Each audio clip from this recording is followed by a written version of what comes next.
আসসালামু আলাইকুম। আশা করি সবাই অনেক ভালো আছেন। আসুন আজকে আমরা বাংলাদেশের কিছু মামলা মোকদ্দমা নিয়ে কথা বলি। ফার্স্ট হচ্ছে, প্রথমে হচ্ছে যে আসলে অনেক অপরাধী কেন বাইরে ঘুরে, তাদের কেন বিচার হয় না, এবং যারা মামলা করেন তারা কেন তাদের প্রতিকার পান না, অর্থাৎ তারা কেন তাদের সঠিক বিচার পান না। অনেক ক্ষেত্রেই পায়, অনেক ক্ষেত্রেই পান না।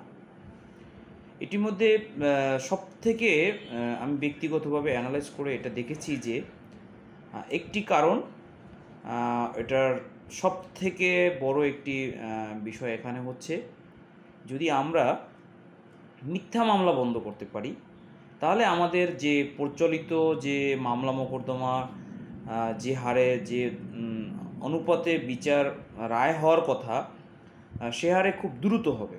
এবং এতে মক্কেলের অর্থাৎ যারা বাদীপক্ষ আছেন তাদের অনেক অর্থ সাশ্রয় হবে, এবং যার বিচার হবে, যিনি ভিকটিম আসামিরও কিন্তু এক্ষেত্রে আপনার সুরাহা হবে, অর্থাৎ তিনিও কিন্তু একটি সিদ্ধান্তে উপনীত হতে পারবেন যে আসলে তার ভবিষ্যৎ কি হবে, তার বিচারে তার কি হচ্ছে, এবং তার পরবর্তীতে তিনি কি করতে পারেন।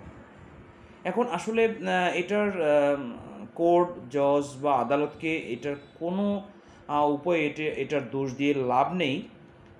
অনেকে মনে করেন যে অ্যাডভোকেট সাহেবরা মনে হয় মামলার ধীরগতি করেন, তারা মনে হয় মামলা বিলম্ব করেন, তারিখ পিছান। আসলে বিষয়টি এরকম না।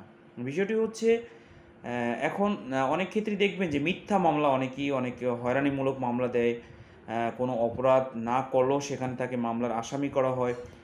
এই ভিড়ে, অর্থাৎ এই খারাপ মানুষগুলোর ভিড়ে যে ভালো মানুষগুলো যে মামলা দায়ের করেন, অর্থাৎ প্রকৃতপক্ষে যেসব মানুষ তাদেরকে অপরাধী সাব্যস্ত করতে চান, আদালতের কাছে তাদের বিচার করাতে চান, বা তাদেরকে একটি শাস্তির আওতায় নিয়ে আসতে চান, তখন কি হয়, ওই খারাপ মানুষগুলোর জন্য ওই ভালো মানুষগুলোর বিচার পেতে সমস্যা হয়। অর্থাৎ আবার অন্যত্র দেখা যায়, বা কিছু কিছু ক্ষেত্রে দেখা যায় যে কোনো অপরাধী করেনি, বরং একটি মন গড়া একটা মামলা দিয়ে তাকে হয়রান করা হচ্ছে। বিচারের চূড়ান্ত পর্যায়ে দেখা গেল যে আসলে সে কোনো অপরাধী না।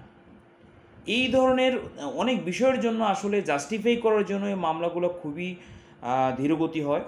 তো আমি বিশেষ করে আমাদের পুলিশ সহ সবাইকে একটি বিষয় অনুরোধ করব, যদি কোনো মিথ্যা মামলা কেউ দায়ের করে বা কোনো মামলা দায়ের করতে আসলে প্রাথমিক পর্যায়ে তাকে যাচাই বাছাই করা, এবং তিনি আসলেই অপরাধী কিনা, তিনি অপরাধ করেছেন কিনা, তার দ্বারা এই অপরাধ সংগঠিত হয়েছে কিনা।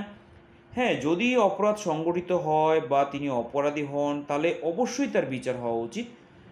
অন্যথায় নিরীহ কোনো মানুষকে মামলা দিয়ে হয়রান করলে সেটা কোর্টের কাজের যেমন ব্যাঘাত ঘটে, অন্যান্যদের যারা সঠিক মামলা আছে সেক্ষেত্রে তাদের অনেক দীর্ঘসূত্রতা তৈরি হয়।